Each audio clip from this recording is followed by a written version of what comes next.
ada 1,5 hektar hutan yang tidak dibuka. Ini diperuntukkan untuk mengumpulkan para makhluk astral yang tinggal di hutan yang dulu dibuka dan kemudian dikumpulkan di sini oleh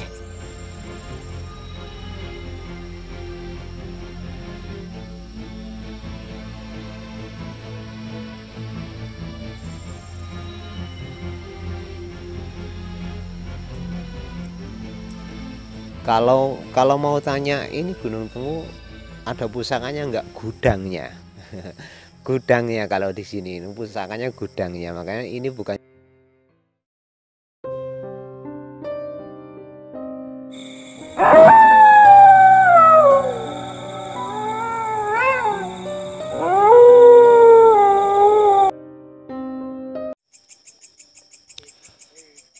Bismillahirrahmanirrahim. Assalamualaikum warahmatullahi wabarakatuh.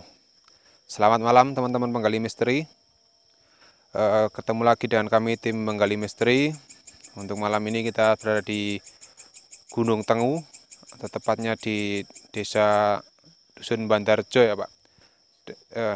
Ikutnya Dusun Bandarjo, desa Sidoarjo, kecamatan Candiroto, Kabupaten Temanggung.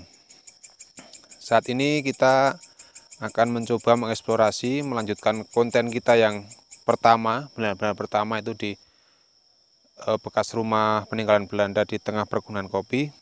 Saat ini kita juga di tengah perkebunan kopi juga. Ini adalah salah satu rumah peninggalan atau mes-mes dulu para karyawan perkebunan kopi. Di sini ada mesnya, cukup banyak penduduknya, cuman saat ini sudah banyak ditinggalkan. Hanya mungkin tersisa 1-2 orang. Di sini bekas rumahnya masih banyak. Salah satunya di belakang kita ini. Seperti yang kita eksplor tempo hari juga memang masih banyak rumah, cuman sudah ditinggalkan. Sudah banyak yang menetap di desa lain karena di sini hanya sekedar mes atau tempat tinggal sementara. Untuk yang akan kita gali di malam hari ini tentu saja adalah sejarah dari perkebunan kopi, sejarah dari pabrik tempat penggilingan kopi, kemudian kenapa desa ini banyak ditinggalkan oleh penduduknya. Langsung saja ke Pak Supri. Selamat malam Pak Supri. Selamat malam, Assalamualaikum warahmatullahi wabarakatuh. Untuk malam hari ini kita berada tepatnya di Gunung Tenggu, yang belakang kita ini ada peninggalan bekas perumahan para pekerja yang dulu tinggal di sini, dan tepatnya arah ke belakangnya, dari belakang rumah ini ada sebuah bukit kecil yang dulunya memang sengaja tidak dibabat, tidak dibongkar, dan tepatnya dari 460 hektar perkebunan kopi yang dibuka, yang pembukaannya sekitar pada tahun 1921, yang dulunya yang membuka pertama itu dari warga negara Belanda bernama Tuan Leber. Sebenarnya dulunya perencanaan pertama kali untuk pembangunan pabrik penggilingan kopi ini pertama awalnya perencanaannya di sini, cuma karena kapasitas air yang dibutuhkan tidak mencukupi, tidak mumpuni, kemudian dipindah turun ke Wonotopo. Dan dari pembangunan atau penebangan hutan yang dulunya itu seluas 460 hektar. Ini di belakang kita ini, di belakang rumah peninggalan atau tempat tinggal para pekerja ini, ada sekitar 1,5 hektar hutan yang tidak dibabat atau tidak dibuka untuk perkebunan kopi. Itu diperuntukkan untuk mengumpulkan seluruh makhluk astral yang dari arah barat, timur, utara, selatan, yang dibuka kemudian dikumpulkan di sini. Makanya auranya luar biasa. Ini saya sangat merasakan luar biasa getaran energi yang ada di sini. Dan mohon maaf untuk sang penguasa dari Allahu Akbar.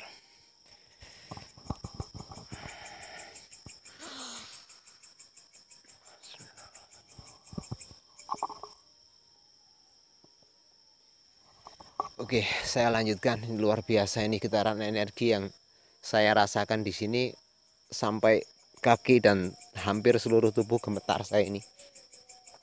Jadi dari 460 hektar ada 1,5 hektar hutan yang tidak dibuka. Ini diperuntukkan untuk mengumpulkan para makhluk astral yang tinggal di hutan yang dulu dibuka dan kemudian dikumpulkan di sini oleh pini sepuh ataupun tokoh yang dulunya dipercaya sebagai ujung tombak untuk pembukaan hutan di seluruh perkebunan PTP Nusantara 19. Dan sang penguasa dari Gunung Tenggu ini merupakan sosok yang sangat luar biasa, yang sangat bijaksana. Beliau bernama Simbah Kiai Rengkot dan dia bahkan merupakan seorang tokoh makhluk astral yang hebat, yang luar biasa, yang bisa dibilang mereka seorang ulama. Karena sudah berulang kali bukan cuma 1-2 orang yang mencoba untuk mencari model kayak nomor togel lah. Berusaha untuk mencari togel di tepatnya di belakang ada pohon besar, pohon winong. Lah itu di situ dari seluruh orang yang mencari togel, nomor togel, mereka semua dilempar. Itu yang saya katakan kenapa kok beliau itu sosok makhluk astral yang sangat mulia, karena dia dilemparkan seketika orang yang mau membakar kemenyan kemudian mau mencari pesugihan, dia dilemparkan. Dan bahkan bisa dibilang ini bukan cuma satu desa ataupun perkampungan tempat tinggal makhluk astral yang kecil. Ini bisa dibilang satu kerajaan besar di belakang kita ini. Itu tepatnya. Oke. Ternyata yang diterangkan Pak Supri tadi bahwasanya pada saat dulu pembukaan hutan ini menjadi perkebunan kopi di tahun masih penjajahan Belanda itu ya Pak Supri. Ternyata makhluk astralnya dikumpulkan di bukit di belakang kita. Ternyata pada zaman dulu juga orang-orang Belanda yang menjajah Indonesia juga melakukan istilahnya percaya juga dengan sesuatu seperti itu, dan kalau bahasa sekarang berkolaborasi dengan warga lokal ya Pak Supri untuk menetral suara apa tadi, burung nampaknya. Kemudian ini adalah salah satu rumahnya yang dulu ditempati kemudian ditinggalkan. Untuk alasan berapa penduduk pindah dari sini kenapa? Jadi mereka yang dulu menjadi pegawai di sini, mereka sangat kerasan tinggal di sini karena dari segi ekonomi, dari segi pendidikan, dan bahkan dari segi kesehatan pun sangat terjamin di sini. Seiring berjalannya waktuku, seiring berjalannya pergantian pemimpin, mereka semakin kurang terawat, semakin kurang diperhatikan lah. Dari segi apapun kurang diperhatikan. Jadi mereka semakin tidak betah, dan alasannya kenapa PTP Nusantara 19 ini banyak penduduk yang meninggalkan tempat ini, karena pertama mereka pensiun, kemudian tidak ada jaminan dari pihak PTP Nusantara dan tidak ada pengangkatan pegawai tetapnya. Jadi mereka memutuskan untuk pindah masuk ke desa-desa yang mungkin dulu mereka asalnya dari mana, kemudian kembali ke desa masing-masing. Untuk kemudian yang ini kan tempat istilahnya kerajaannya di belakang kita. Kalau di kampung ini juga ada yang menempati nggak Pak Supri? Sosok yang paling kuat di sini apa? Kalau untuk sosok yang paling kuat tinggalnya di kali Pancuran yang ada di situ ya. Itu merupakan pintu gerbang yang kali itu kekuatannya luar biasa penjaganya. Bahkan dari sekian orang yang mereka ibarat buang hajat lah, kemudian cebok membersihkan habis buang hajat kok berani membelakangi pancurannya, itu akan berakibat fatal. Bukan cuman dari omong kosong aja, dan cerita-cerita itu nyata adanya. Makanya untuk saudara penggali misteri dimanapun Anda berada, andai kata kok datang ke Gunung Tenggu sini kemudian berbuang hajat tepatnya di kali dekat pancuran itu, saya himbau agar tidak mencoba-coba untuk membersihkan setelah buang hajat membelakangi pancuran itu, karena sosok yang menunggu di situ paling tidak suka dengan orang yang berani membersihkan setelah buang hajat dengan cara membelakangi, dan itu fatal akibatnya, orangnya bisa meninggal seketika di tempat itu. Oke, karena tempat ini cukup luas, kita mencoba untuk bisa Pak masuk sini dalam. Tebal juga rumputnya.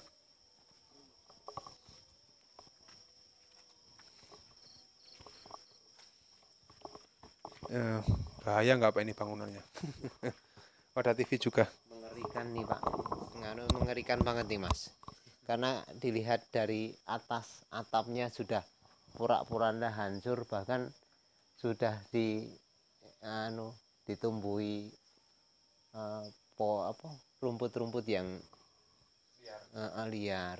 Jadi kalau kita kelamaan di sini takutnya nanti ambrol kesatuan ini. Yaudah, kita keluar aja. Atas lihat, ini benar-benar udah terbengkalai dan tidak bisa Oke, yuk kita keluar aja, bahaya untuk keselamatan tim.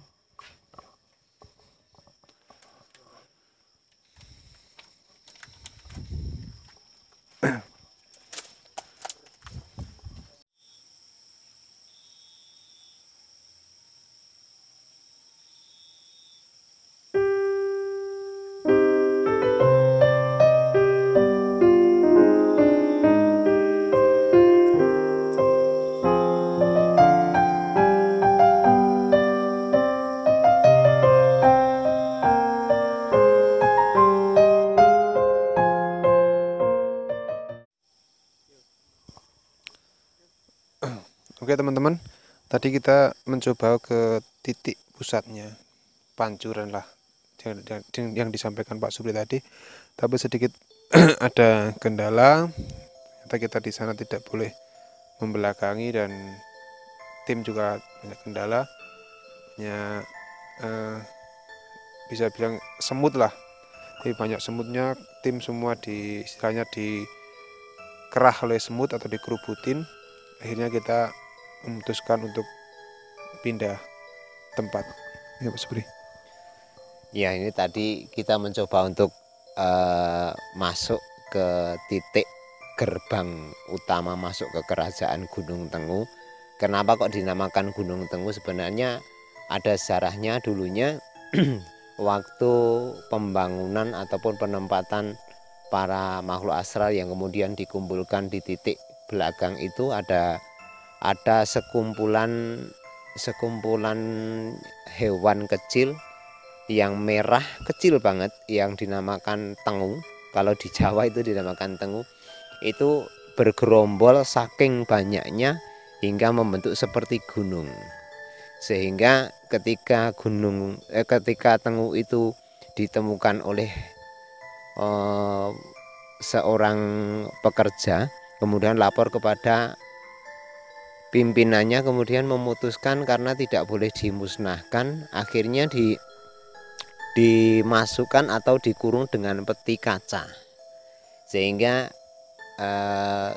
mereka tidak dibunuh dengan cara ditutup dengan peti kaca, sehingga waktu nama Gunung Tenggu itu diputuskan karena adanya segerombolan hewan kecil yang namanya tengu yang saking banyaknya membentuk seperti gunung, makanya dinamakan Gunung Tenggu. Kemudian untuk petugas ataupun atasan yang dulu pertama yang membuka itu Mbah Leber, kemudian yang untuk ditugaskan mengolah sebenarnya untuk pembangunan pabrik, perencanaan pembangunan pabrik di sini beliau adalah Tuan Magelapri. Nah, di situ dia sebenarnya istrinya hamil, hampir memiliki anak, cuma dalam keadaan kecapean mungkin dia tidak belum sampai pada umurnya, kemudian melahirkan. Kemudian ketika akan dikubur diberi apa ya, semacam kayak mainan, dikasih mainan, kemudian dibarengkan dengan penguburan bayi Bajang itu, yang dia namanya Nyah Lintah. Nah, yang dibawa untuk prosesi penguburan itu adalah wesi kuning. Nah, makanya kalau mau tanya ini Gunung Tenggu ada pusakanya enggak, gudangnya. Gudangnya kalau di sini pusakanya gudangnya. Makanya ini bukan cuma isapan jempol belakang. Bagi yang mungkin punya nyali, punya kemampuan, boleh datang ke sini untuk mencoba menelaah ini Gunung Tenggu ini seberapa sih. Nah, ini boleh kalau yang punya nyali. Jadi ini luar biasa, bukan hanya seperti desa, tapi ini kerajaan besar nih di belakang kita yang ada di sana itu. Oke, tadi sudah disampaikan oleh Pak Supri. Kemudian tadi kita mencoba untuk mendekat ke Pancuran, kemudian istilahnya kita kesulitan lah, dan kita tidak boleh membelakangi. Apa dari yang menunggu di situ kurang berkenan, atau emang tempatnya memang kurang istilahnya medannya emang sulit untuk kita syuting di sana. Untuk tadi yang kita mau mencoba mengambil video di titiknya ataupun di Pancuran yang kondang dengan peritnya itu, sebenarnya tadi saya minta izin boleh, cuman dengan catatan kita nggak boleh membelakangi, hanya karena posisinya kita itu tidak bisa untuk mengambil tempatnya. Kemudian yang di situ kan banyak semut ngangkrang, dan kita nggak bisa lah untuk mengambilnya. Makanya untuk tadi sebenarnya boleh kita di sana, saya tadi udah minta izin, cuman sayangnya itu karena posisinya yang tidak diperkenankan. Dan itu tadi yang namanya Pancuran Gunung Tenggu itu, sosok sang penjaganya itu ada 2, dan di situ kanan kiri ada sosok jin yang luar biasa. Kalau ukuran manusia mungkin 5 kali lipat bahkan lebih lah. Itu ada tanduk di sini depan, yang satu sini itu ke atas, kemudian yang satunya ke samping, ada 2 seperti kerbau lah. Nah, itu yang ada di situ yang menjaga sebagai pintu gerbang ataupun di Pancuran itu. Sebenarnya untuk di Pancuran itu pun ada pusaka yang bernama Kiai Sumpet. Nah, Kiai Sumpet itu sebagai pengendali air. Makanya kalaupun orang yang setelah buang hajat kemudian cebok ataupun membersihkan dengan cara membelakangi, itu memang seketika kalau dia itu kebetulan bagus nasibnya paling mati pancurannya. Cuma kalau nggak kebenaran bahkan sampai sama orangnya, itu yang menjadi, makanya saya tadi ngomong itu titiknya. Nah, di situ pintu gerbangnya yang menjaga 2 sosok jin yang luar biasa besar. Itu sumber air apa ada sumbernya dari atas, apa emang itu mengeluarkan air Pak tempat itu?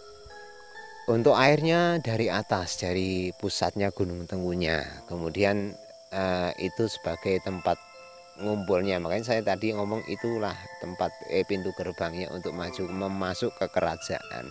Karena sebenarnya untuk sang penguasanya sendiri bisa dibilang sosok seorang, kalau manusianya ulama lah, tapi karena banyaknya masyarakatnya situ ya nggak beda manusia lah. Kalau di satu desa, satu perkotaan, mungkin yang baik sebagai pemimpinnya baik, cuman kadang kalau masyarakatnya kan bermacam-macam ya, seperti itu gambarannya. Kemudian untuk makhluk astral kan itu sudah ratusan tahun lah mungkin dipindah ke sini. Istilahnya dia tidak mau ke tempat yang sebelumnya, itu memang diikat atau memang gimana Pak? Kan ini perkebunan kopi ini cukup bilang luas lah, ratusan hektar. Kemudian makhluk astral dikumpulkan di suatu tempat dengan istilahnya perkebunan kopi yang sekarang ini sedikit menurun lah, dibilang panen rayanya tidak seperti zaman dulu. Apakah para makhluk astral ini tidak ingin kembali ke tempat yang dulu itu Pak? Untuk hal itu karena mereka sudah kadung kerasan ya. Nah, sudah kadung kerasan. Jadi mungkin karena pemimpin memang berpengaruh, sangat berpengaruh besar. Kemudian dari perjanjian lah, karena bangsa astral mereka kalau udah berjanji, udah kadung janji, mereka sangat menepati janji. Ibaratnya kalau seorang santri tawaduk terhadap gurunya, itu luar biasa ketawaduannya, melebihi manusia. Kalau manusia kadang kalau di ini merah sampai sana udah kadang jadi pink. Tapi kalau untuk makhluk astral itu, kalau udah janji mau tinggal di sini selamanya, ya udah dia tinggal di sini. Kemudian banyaklah untuk tempat untuk hutan yang dibuka dulu, yang untuk dikumpulkan di sini, banyak yang tidak mau pindah. Makanya ada beberapa titik di seluruh areal perkebunan kopi yang luasnya 460 hektar ini yang masih ada tempat-tempat ataupun daerah-daerah yang masih sangat kental, masih sangat kuat dengan kekuatan mistisnya. Oke, tadi sudah dijelaskan oleh Pak Supri. Kemudian untuk belakang kita ini ada pohon yang menyambut, nih pohon apa ini Pak? Itu pohon apa ya, kayak kelengkeng, cuman nggak ada buahnya, nggak pernah berbuah ini kelengkengnya. Kalau dibilang ini serambi lah, kalau dibilang ini udah di luar kota, di luar kerajaan. Padahal meskipun di luar kerajaan, kalau kalau kita punya kemampuan bisa untuk mengambil barang-barangnya, ini ada banyak barang yang ada di situ seperti batu akik, keris kecil ada di situ. Oke, teman-teman, kita lanjutkan kembali. Tadi kita sempat break sejenak, kita berdiskusi dengan Pak Supri. Tadi rencana kita akan menarik atau mewujudkan sosok astral yang ada di tempat ini, tapi ternyata terlalu beresiko karena kita jauh juga dari pemukiman warga. Jadi kita tadi menggunakan motor off-road ke sini karena tidak bisa dijangkau dengan mobil. Mobil pun harus yang 4x4, dan kalau motor harus trail karena medannya cukup terjal. Jadi kita putuskan untuk tidak jadi penarikan makhluk astral tersebut. Oke, karena apa? Sejarah dari kebun PT ini kan cukup panjang dan lama tentunya, dan tentunya banyak kejadian juga semasa kejayaan PT ini, banyak kejadian mistis di lingkungan kampung sini ataupun di perkebunan kopi. Kita tanyakan ke Pak Supri. Pak Supri, yang kejadian yang mungkin Pak Supri tahu yang ada di daerah sini. Untuk kejadian yang pertama tadi, kalau orang yang mencoba mencari seperti togel, biasanya tidak dan jelas biasanya langsung dilemparkan.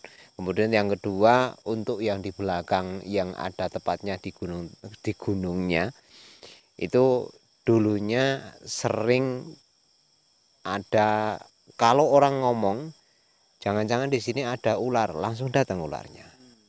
Jangan-jangan di sini ada babi, langsung wujud menjadi babi. Kemudian ada orang yang jangan-jangan ada harimau, iya wujud jadi harimau. Ya itulah. Dan kemudian dulu tepatnya di atas pancuran yang sangat terkenal itu ada seseorang yang dulunya benar-benar ahli tirakat. Dia mempunyai kelebihan yang luar biasa, dan dulu disayembarakan bahwa siapapun yang berani menebang pohon beringin di dekat pancuran akan diberi hadiah. Ada seseorang yang dulu berani menebang, tapi dengan resiko yang setelah itu wow luar biasa. Jadi dari satu pohon yang ditebang itu puluhan orang, itu lebih dari 25 orang kesurupan massal. Dan orang itu pun yang menebang itu hampir kewalahan, dan sempat kewalahan lah. Satu hari satu malam banyak orang, saking banyaknya orang yang kesurupan. Kemudian ada lagi pohon yang dulu ditebang, rencana mau ditebang dan udah ditebang. Jadi sudah bawahnya putus, tapi sampai 3 hari 3 malam nggak mau roboh. Padahal jelas itu yang ditebang bawahnya udah putus, nggak ada sambungannya. Tapi anehnya itu tidak bisa putus. Itulah keajaiban ataupun kejadian aneh yang udah terjadi, yang udah pernah terjadi di sini. Dan untuk bayi bajang ataupun anak bajang yang dulunya belum saatnya lahir sudah lahir, itulah yang menjadi kuncinya kekuatannya. Itu ada pusaka besi kuning, dan ada yang jadi kedua tangannya itu menggenggam benda pusaka, yang satu besi kuning, kemudian yang satunya merah delima. Makanya Gunung Tenguk ini menjadi tempat yang luar biasa karena benda-benda pusaka yang punya kekuatan mistis yang luar biasa. Dan ada banyak banget, kalau untuk disebutkan satu persatu mungkin nggak bisa putus lah. Bahkan ada timbunan emas yang kalau orang yang punya kemampuan dan dia memang mendapatkan pulung, itu mau dikasih sebenarnya. Tepatnya di itu tadi, di pancurannya itu. Kemudian saya pernah mendengar tadi Tuan Leber itu juga dimakamkan di areal perkebunan kopi ini, Pak. Untuk Tuan Leber yang dulu menjadi ketua, yang menjadi penguasa membuka alas sini, yang menjadi perkebunan kopi di sini, itu dia kan beragama Hindu. Jadi beliau dibakar, kemudian abunya dibagi menjadi 2. Yang separuh dibawa kembali ke negaranya, yang separuh lagi dikubur di areal perkebunan kopi, tepatnya di dekat Progo Lutut. Nah, yang di Progo Lutut itu karena ada pergerakan tanah sehingga sekarang ini hampir habis terkikis oleh tanah yang bergerak. Dan dulu waktu pada zaman penjarahan itu, kuburannya Tuan Leber pun bahkan dibobol orang. Cuman orang yang membobol itu akhirnya mati dengan mengenaskan karena dia selalu kesurupan dan nggak bisa sembuh. Sudah banyak mendatangkan paranormal, orang pintar, ahli spiritual, cuman karena mungkin kekuatan makhluk astral itu luar biasa dan akhirnya tidak tertolong. Oke teman-teman, tadi dijelaskan oleh Pak Supri mengenai Gunung Tenguk ini dan sejarahnya juga, kejadian-kejadian yang pernah terjadi di areal perkebunan kopi dan di Gunung Tenggu ini. Gunung Tenggu ini bukan desa ya, bisa disebut dusun juga bukan. Ini sudah hampir tidak ada penghuninya, walaupun masih ada bangunan. Ini mungkin hanya disinggahi waktu siang hari ya Pak Supri, untuk yang panen itu, panen kopi. Oke teman-teman, di manapun teman-teman berada, kalau yang mungkin penasaran dengan tempat ini, mau datang, silahkan bisa komen di kolom komentar channel Menggali Misteri. Yang penasaran, ingin membuktikan lah Pak Supri, ingin datang ke sini, monggo. Bila mana tim Menggali Misteri memang ada waktu dan kesempatan, juga bisa untuk diantar ke sini untuk membuktikan keweritan tempat ini. Oke, mungkin cukup itu saja yang kami sampaikan. Semoga informasi ini bermanfaat buat teman-teman di rumah. Jangan lupa teman-teman untuk tekan tombol subscribe-nya supaya kami lebih semangat membuat video-video yang lain, konten-konten yang lebih menarik tentunya. Teman-teman bisa komen juga, mungkin ada tempat atau gedung ataupun apa yang mungkin dikira menarik, bisa komen juga di kolom komentar. Untuk kami, insya Allah kalau berkesempat waktu dan tentunya tenaga, kita bisa datang ke sana, bisa ketemu juga dengan teman-teman penggali misteri di sana. Oke, jangan lupa untuk tekan tombol subscribe dan di-share ke teman-teman lainnya, teman-teman di kontak sosial media Anda. Oke, terima kasih. Cukup sekian, saya akhiri. Assalamualaikum warahmatullahi wabarakatuh. Salam misteri.